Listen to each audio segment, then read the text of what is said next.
Bonsoir éclaireur. Bonsoir, chère mère, comment allez-vous? Ça va, je vais très bien. Et C'est vous qui allez moyennement, quoi. Oui, effectivement, effectivement. Mais ça ira. Ah, Ça ira.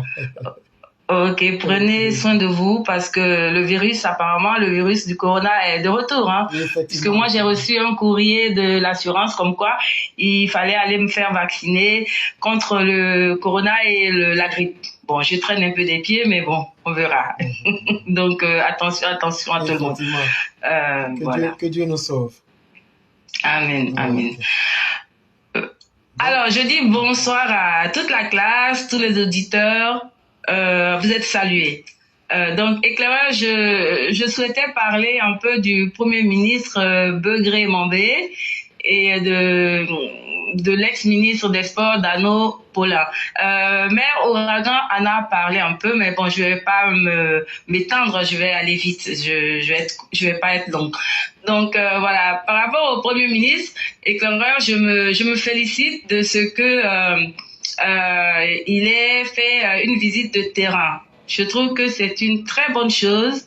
Il s'est mis dans ses habits de chef du gouvernement et voilà, donc il va au contact, il va s'enquérir de l'évolution des travaux, ce qui n'est pas mal.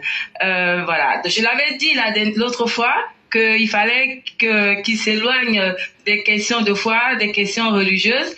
Voilà, qu'il enlève sa casquette de prédicateur et que il fasse vraiment le travail pour lequel le président Ouattara l'a nommé. Voilà, donc là, je pense que on a bien avancé et on l'encourage à continuer, voilà, à descendre sur le terrain parce que il faut tenir les délais puisque la CAN arrive, donc il ne faut pas traîner. Donc vraiment, c'est une très très bonne chose. Vous vouliez dire quelque chose, éclaireur? Non, non, non, on vous écoutait. Ah d'accord, ok. Vous m'entendez très bien, hein, j'espère.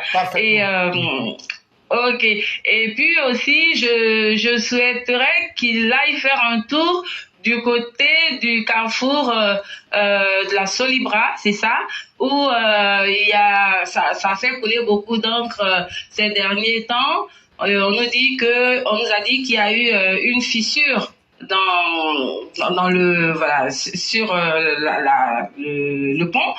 Donc moi je pense que il ne faut pas s'arrêter là parce qu'on nous a rassuré que c'est un problème de joint, je crois, de dilatation qui va remplacer l'emplacement, la fissure soi-disant. Donc moi j'aimerais que le Premier ministre aille sur place pour se convaincre réellement que ce n'est pas un problème qui pourrait mettre en danger les usagers de la route. Et si jamais on devait emprunter cet échangeur-là, quoi. Voilà, donc même moi quand j'ai vu ça, j'avoue que avant d'avoir les explications rassurantes, j'ai eu peur. J'ai eu peur, je me suis dit waouh, on dirait que le travail il est bâclé quoi. Voilà, donc mais on ne sait jamais. Voilà, avec toutes les personnes mal intentionnées, faudrait pas que ils mettent la honte sur le président Ouattara et qu'il fasse un travail voilà bâclé quoi. Voilà, donc on ne sait jamais. Voilà ce que je voulais dire par rapport au Premier ministre. Voilà, donc je lui dis merci en tant que technocrate et un ingénieur de formation, il était normal qu'il aille sur le terrain.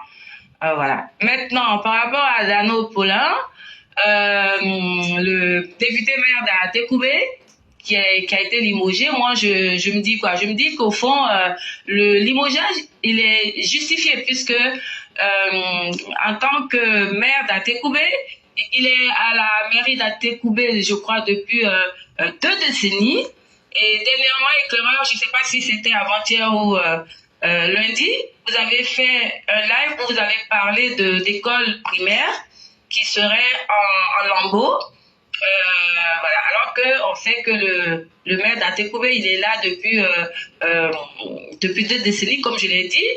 Et apparemment, il a fait sortir ses cybercommunicants pour polir son image. Voilà, je parle sous le contrôle de je crois Adjara qui a partagé une vidéo et dans la vidéo le commentateur disait que en fait, il s'insurge contre un reportage de la RTI2 qui présente les écoles qui sont en ruine.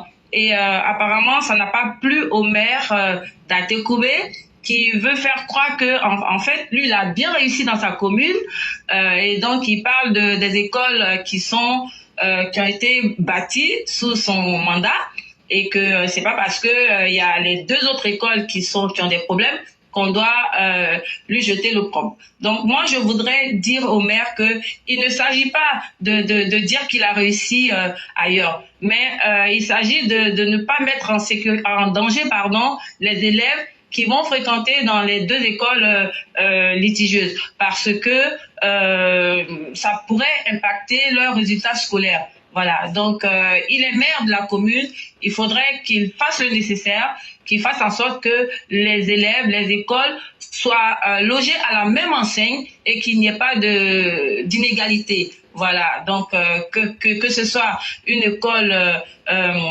d'un secteur ou d'un autre secteur, que ces écoles-là aient les mêmes chances comment je pourrais dire ça, de progrès en fait. Voilà ce que je voulais dire par rapport au maire d'Atekoubé. Et puis autre chose, parce que là je vais parler sous le contrôle aussi de Maire Aki, qui a partagé un lien. Et lorsqu'on clique sur le lien, on peut lire que dans le texte que le maire d'Atekoubé convoite le poste de gouverneur du district d'Abidjan en remplacement de Begré Mambé. Voilà. Et là même encore, il surfe sur la fibre ethnique, parlant du fait qu'il est un cadre Atchan et que voilà, quand un Atchan part du poste de gouverneur, un autre Atchan pourrait le remplacer. Voilà, je trouve que ce n'est pas sérieux. Il peut pas mettre la pression sur le président Ouattara et j'espère qu'il n'aura pas ce poste-là. Voilà ce que je voulais dire par rapport à Dano Polan.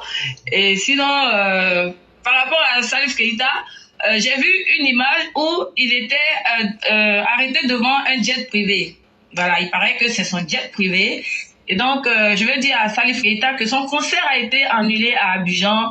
Donc, il veut se consoler du fait que, voilà, il a un jet privé. Mais nous, on n'en a rien à foutre. Tout ce qu'on sait, c'est qu'il ne reviendra plus à Abidjan sans mettre en plein les poches. S'il a un jet privé, voilà, qu'il le sorte, il le vend, et puis il essaie de venir un peu en aide aux Maliens qui sont en détresse. Voilà, parce que Bamako est rempli de déchets.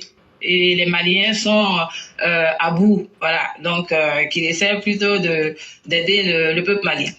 Voilà. Mais sinon, par rapport au Burkina aussi, éclaireur, vous m'avez fait rire quand vous avez passé la vidéo.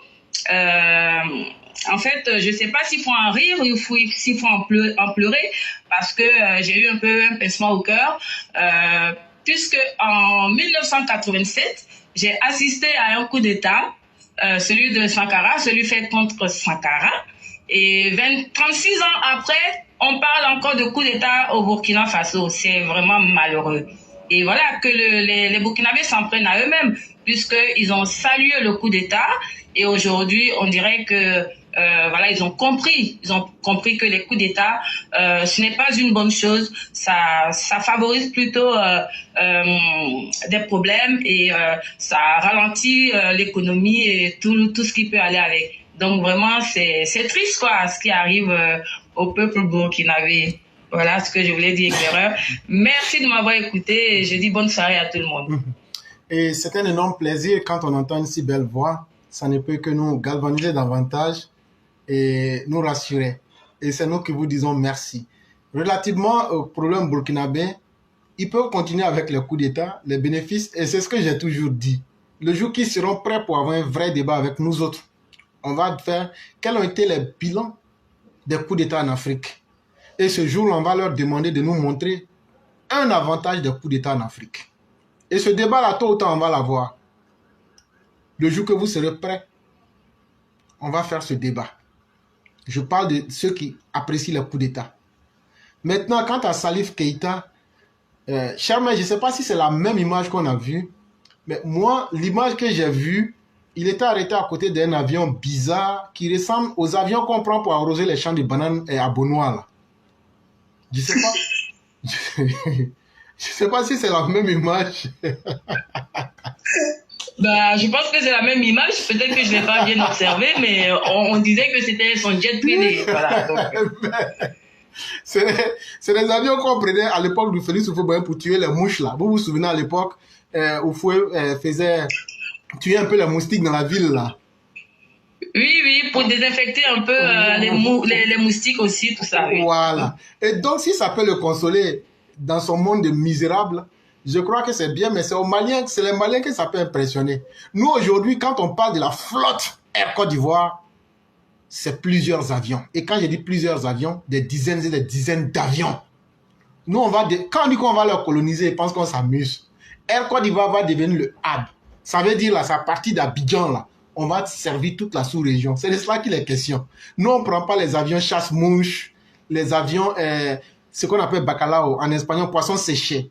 Voilà, nous, on n'a pas besoin des avions bacalao pour essayer de nous impressionner. C'est pas ça qui nous intéresse.